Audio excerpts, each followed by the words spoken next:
Kalau dia terjerumus dalam dosa, dosa itu adalah pangkal atau sumber sebab utama orang itu sengsara. Ilmu yang kalian pelajari itu akan menjadikan kamu mulia, dan mulianya itu gak bisa didapat oleh siapapun juga. Sebagaimana dikatakan oleh Imam Ali karamullah wajhah, wal ilmu yasmu fil hayati wa fil hasyri.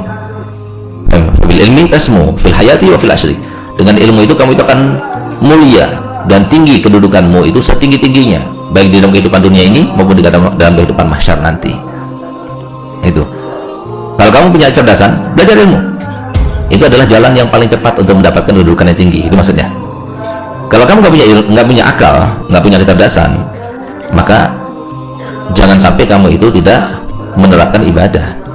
Jalan yang tercepat kedua setelah ilmu, ya udah, beribadah yang banyak, sehingga kamu menjadi orang yang soleh. Orang alim sama orang soleh itu tinggian mana? Orang alim. Nggak bisa jadi orang alim, ya udah jadi orang soleh. Nah, makanya kalau Rasulullah SAW sabda dalam hadisnya, kun aliman, au muta'alliman, au mustami'an, au muhibban, wala takun khamisan fatahlak. Kalau kamu ingin menjadi, hidup ini kan sebuah pilihan. Pilihan mana yang terbaik buat kita memilih? Jadilah kamu orang alim, kata Nabi Muhammad. Itu pilihan yang terbaik. Nggak bisa kamu jadi orang alim masih kamu belajar, ya udah jadilah seorang santri yang masih belajar dan terus belajar. Kalau nggak bisa jadi santri juga, paling nggak, kenapa nggak bisa jadi santri? Karena dia sudah tua, dia sudah berkeluarga, dia nggak punya biaya. Karena biaya itu termasuk salah satu jalan untuk menuju kepada derajatnya orang alim. Jadi orang alim itu harus membutuhkan kepada dana juga, modal juga gitu. Kemudian yang ketiga, nggak bisa, maka hendaknya jadilah seorang yang mendengar. Hadir pengajian di mana? Hadir. Ada majelis taklim, hadir. Nggak bisa juga, yang dia sudah tua, kun muhibban lahum. Nah, jadilah kamu itu termasuk yang cinta kepada orang alim, cinta kepada santri, cinta kepada orang yang hadir majelis taklim. Jangan sampai jadi orang yang kelima, sudah nggak jadi orang alim, nggak jadi santri, nggak jadi yang suka hadir pengajian, nggak jadi orang cinta kepada mereka, malah memusuhi mereka. Itu fatahlah, kamu pasti binasa. Ini sebuah sistem. Itu loh, kamu pasti binasa. Sebagaimana disebutkan di dalam sebuah hadis yang lainnya, an-nasu kulluhum halka illal alimun. Jadi semua manusia itu binasa dan akan binasa. Binasa pada waktu itu atau suatu waktu akan binasa. Itu maksudnya. Kecuali orang alim. Orang alim tidak akan binasa, karena dia tahu jalan kebinasaan itu mana, jalan kehidupan dan keberkahan itu mana, dia paham. Kalau kita mau bahagia, kalian sudah tahu. Beda sama orang di luar sana. Makanya kan Allah Ta'ala firman dalam Al-Quran, la yastawi allazina ya'lamuna wal ladzina. Beda antara orang yang punya ilmu dengan orang yang tidak punya ilmu. Artinya apa? Di dalam kehidupan dunia maupun kehidupan akhirat tidak sama. Bagaimanapun antara santri dengan yang bukan santri beda, antara santri dengan orang alim beda. Jadi tergantung kepada apa perbedaannya, tergantung pada ilmu. Orang alim sudah mempunyai ilmu, santri masih belajar ilmu.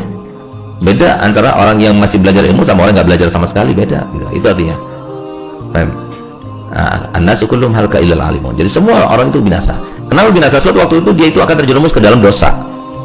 Kalau dia terjerumus dalam dosa, dosa itu adalah pangkal atau sumber sebab utama orang itu sengsara. Ngerti nggak? Jadi ente misalnya pacaran, begitu pacaran akhirnya ruwet, banyak masalah dengan orang tua, masalah dengan keluarga, masalah dengan fisiknya, masalah dengan penyakit dan sebagainya. Jangan salahkan siapa, salahkan diri kamu yang mulai. Ma asabakum min musibatin fabima kasabat aydikum. Apa yang terjadi pada kamu itu akibat daripada ulah kamu sendiri. Nah itu loh, orang alim dia nggak mau. Santri ada yang pacaran santri? Nggak ada. Kalaupun ada itu oknum. Jadi oknum itu kan maksudnya dari sekian tuh ada yang ahli neraka, kan harus ada gitu. Itu loh maksudnya. Ya semoga di sini nggak ada yang ahli neraka sama sekali. Ya. Karena Allah Ta'ala sudah janji, neraka sudah diciptakan. Ya harus ada dong yang huni neraka, masa semuanya masuk surga.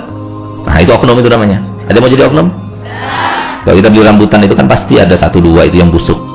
Nggak mungkin semuanya baik, karena itu kan satu ikat daripada rambutan itu kan bukan dari satu ikat dari satu pohon. Tadi nggak? Satu pohon itu tangkainya itu yang ada rambutan paling ada cuma 7, 11 gitu loh. Yang satu tangkai. Dan itu jalan satu diikat itu kan jadi kayak banyak, satu ikat banyak.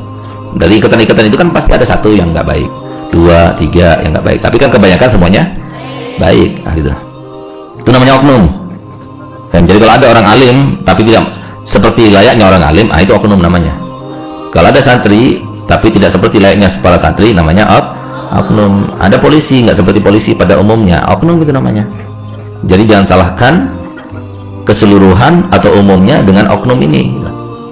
Dan jadi rata-rata habaib itu baik, karena mereka itu adalah cucu Nabi. Kalau ada sebagian yang minta-minta, yang berbohong, yang minum-minum, yang berkata yang tidak-tidak, pinjam sana pinjam sini nggak dibayar, minta sana minta sini, atau dan sebagainya, itu oknum namanya. Jangan disamakan dengan yang lainnya, sehingga yang lainnya itu dihukumi seperti itu juga, salah itu.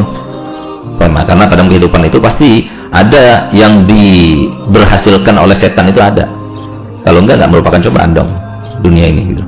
Jadi harus ada memang gitu, memang ciptanya Allah seperti itu gitu. Makanya kan kalau ada orang yang berdosa, setannya itu langsung berteriak seperti di ceritanya Nabi Nuh itu, yang kartun itu.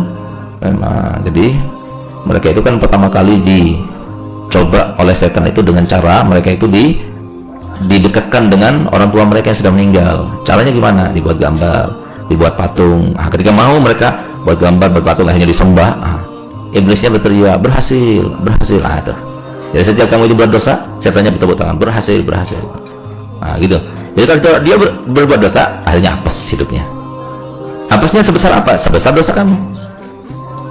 Apesnya, dosanya itu misalnya 10%, ya apesnya 10%. Dosa kamu banyak 50%, ya 50%. Gitu, dia tergantung. Artinya apa? Orang alim itu atau orang santri itu, dia tahu jalan kebahagiaan, tahu jalan kesengsaraan, dia juga tahu.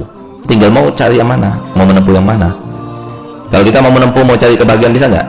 Bisa, cuma yang namanya kebahagiaan itu kan ada harganya. Sama seperti kalau kita mau tinggal di hotel Dalwa sama hotel yang di sebelah sini, bukan hotel itu namanya, motel pun dia tidak.